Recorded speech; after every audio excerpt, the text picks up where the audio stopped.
ಯಾರಿಗ್ ಗೊತ್ತಾಗತ್ತೆ? ನಿಮ್ಮಿಬ್ಬರಿಗೆ ಮದುವೆ ಆಗಿಲ್ವಾ?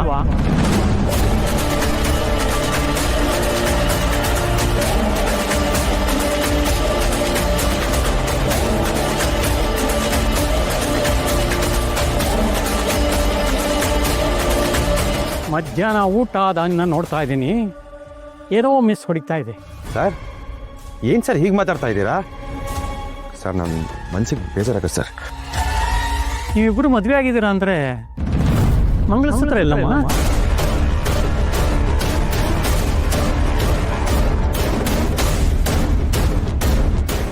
ಅದು ಸರ್ ಸರ್ ಈ ತಾಳಿ ಅನ್ನೋದು ಒಂದು ಸಂಪ್ರದಾಯ ಸರ್.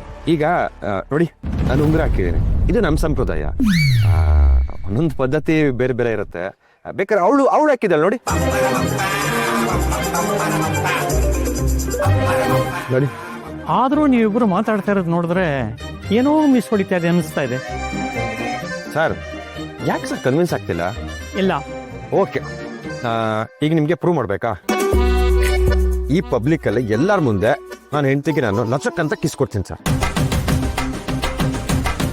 ಏಯ್ ಬೇಬಿ ಬಾಮ್ಮದೇ ನೀನು, ಬಾ ಚಿನ್ನ, ಬಾವು ಅಮ್ಮ, ಬಾಮ್ಮ, ಬಾ ಪುಟ್ಟ ನೀನು. ಏನು ಮಾಡ್ತಿದ್ಯಾ? My darling, my wife, my life. ನೋಡಿ ಸರ್, ಈಗ ಪ್ರೂವ್ ಮಾಡ್ತೀನಿ.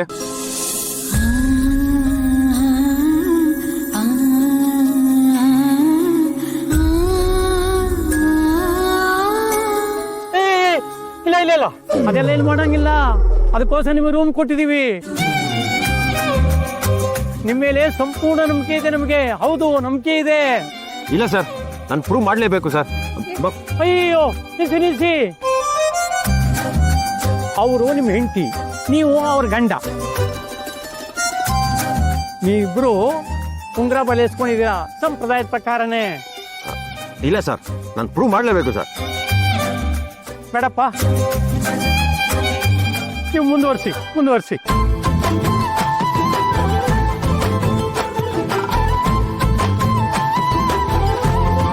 ಇನ್ನೊಂದ್ಸಲಿ ನನ್ನ ಮುಖ ಹಿಡ್ಕೊಂಡು ಹೀಗೆಲ್ಲ ಹತ್ರ ಬಂದ್ರೆ ಜಡ್ಜು ಪಾಗಲಾಗೋದ, ನಾಚ್ಕೊಂಡು ಓಡ್ತಾವ್ ನೋಡಲ್ಲಿ. ಜಡ್ಜ್ ಮನೆ ಹಾಳಾಯ್ತು. 10 ಲಕ್ಷ ಮನೆ ಹಾಳಾಗುತ್ತೆ. ಸಾರಿ, ನಿಮ್ಮನೆ ಯೋಚನೆ ಮಾಡಬೇಕು.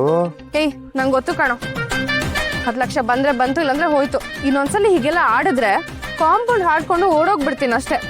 ಪೆನಾಲ್ಟಿನೂ ಬೇಡ, ಮುಖ ಮೂತಿನೂ ನೋಡಲ್ಲ ಮಣ್ಣು. ಅರ್ಥ ಆಯ್ತಾ? Okay, cool.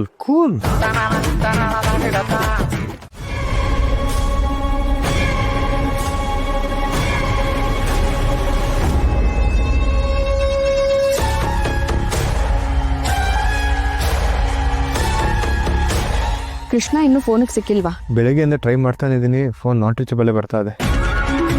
ಅದೆಲ್ಲೂ ಹೋಗಿದ್ದಾನೋ, ಏನು ಮಾಡ್ತಿದ್ದಾನೋ? ಅವನಿಗೆ ಗೊತ್ತಿರೋ ಫ್ರೆಂಡ್ಸ್ಗೆಲ್ಲ ಫೋನ್ ಮಾಡಿದೆ, ಯಾರಿಗೂ ಕಾಂಟ್ಯಾಕ್ಟಲ್ಲಿಲ್ಲ, ಯಾರೂ ನೋಡೂ ಇಲ್ವಂತೆ. ಅವನು ಹೇಳ್ದೆ ಕೇಳ್ದೆ ಈ ಥರ ಹೋಗ್ತಾ ಇರ್ತಾನಲ್ವಾ, ಅವನ ಬಗ್ಗೆ ನಿಮಗೆ ಗೊತ್ತು ತಾನೆ. ನಂಗೆ ಅದೇ ಟೆನ್ಷನ್ ಆಗಿರೋದು. ಅವನಿಗೊಂಚೂರು ಬೇಜಾರಾದರೆ ಗಾಡಿ ಎತ್ಕೊಂಡು ಹೋಗ್ಬಿಡ್ತಾನೆ. ಅದೆಲ್ಲೂ ಹೋಗಿದ್ದಾನೋ, ಏನು ಮಾಡ್ತಿದ್ದಾನೋ, ಅದ್ರಲ್ಲಿ ಏನು ಬೇಜಾರಾಗಿದ್ದೀವಿ ಅವನಿಗೆ.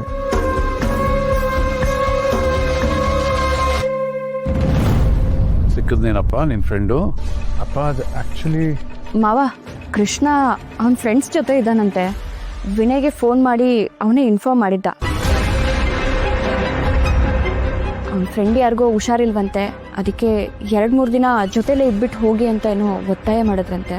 ಅವನಿಗೆ ವಿಷಯ ಎಲ್ಲ ಗೊತ್ತಾಗಿದೆ, ಅದಕ್ಕೆ ಅಲ್ಲಿ ಮುಗಿಸ್ಕೊಂಡು ಸೀದಾ ಅಂಗಡಿಗೆ ಬರ್ತಾನಂತೆ. ಫುಲ್ ಖುಷಿಯಾಗಿ ಹೋಗಿದ್ದಾನೆ. ಫ್ರೆಂಡು ಯಾರು? ಎಲ್ಲಿ? ಮೈಸೂರು ಮಾವ, ಮೈಸೂರು. ಫ್ರೆಂಡ್ಸ್ ಜೊತೆ ಇದ್ದಾನಂತೆ. ಫ್ರೆಂಡ್ಸ್ ಏನೋ ಒತ್ತಾಯ ಮಾಡಿದ್ರಂತೆ 1-2-3 ದಿನ ಬಿಟ್ಟು ಹೋಗು ಅಂತ, ಅದಕ್ಕೆ ಮುಗಿಸ್ಕೊಂಡು ಬರ್ತಾನೆ ಇಲ್ಲಿಗೆ. ಮಗಳೇ, ನನಗೆ ಗೊತ್ತಿಲ್ಲ ನಮ್ಮ ಮನೆ ದೇವ್ರ ಪವರ್ ಏನು ಅಂತ. ನೀನು ಈಗ ನೋಡ್ತಿದ್ಯಮ್ಮ, ನಾನು ಅವನು ಹುಟ್ಟಿದಾಗಿಂದ ನೋಡ್ತಾ ಇದ್ದೀನಿ. ಅವನು ದುಡಿಯಕ್ಕೆ ಹುಟ್ಟಲಿಲ್ಲ, ಕುಡಿಯಕ್ಕೆ ಹುಟ್ಟಿದ್ದಾನೆ. ನನ್ನ ಶ್ರಮನೆಲ್ಲ ತಗೊಂಡು ಹೆಂಡದಂಗಡಿ ಉದ್ಧಾರ ಮಾಡೋಕ್ಕೋಸ್ಕರನೇ ಅವನು ನನ್ನ ಮಗನಾಗಿ ಹುಟ್ಟಿರೋದು. ಅವನಿಗೆ ಜೀವನದಲ್ಲಿ ಸಂಪಾದನೆ ಮಾಡಬೇಕು, ಸಾಧನೆ ಮಾಡಬೇಕು, ಇದ್ಯಾವ ಕನಸುಗಳು ಇಲ್ಲ. ದಿನನಿತ್ಯ ಮೋಜು ಮಸ್ತಿ ಅಷ್ಟೇ, ಎಂಜಾಯ್. ಅಂಥ ಈಡಿಯಟ್ಗೋಸ್ಕರ ಈ ನನ್ನ ಮಗ ನನ್ನ ಹತ್ರ ಸುಳ್ಳು ಹೇಳಿದ್ನಲ್ಲ, ಒಳ್ಳೆಯವ್ರ ಸಹವಾಸ ಮಾಡಿದ್ರೆ ಒಳ್ಳೇದು ಕಲಿತೀಯ.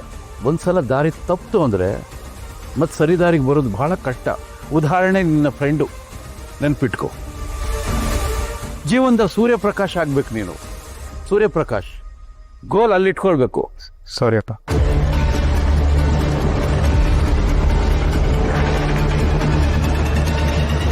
ಕೃಷ್ಣ ಮೈಸೂರಲ್ಲಿದ್ದಾನ?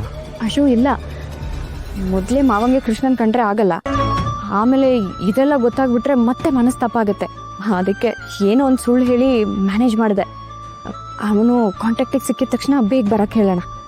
ಥ್ಯಾಂಕ್ಸ್ ಕಲ್ಯಾಣಿ. ನನಗೆ ಈ ಥರ ಸಿಚುವೇಶನ್ಸ್ನ ಹೆಂಗೆ ಹ್ಯಾಂಡಲ್ ಮಾಡಬೇಕು ಅಂತ ಗೊತ್ತಾಗಲ್ಲ.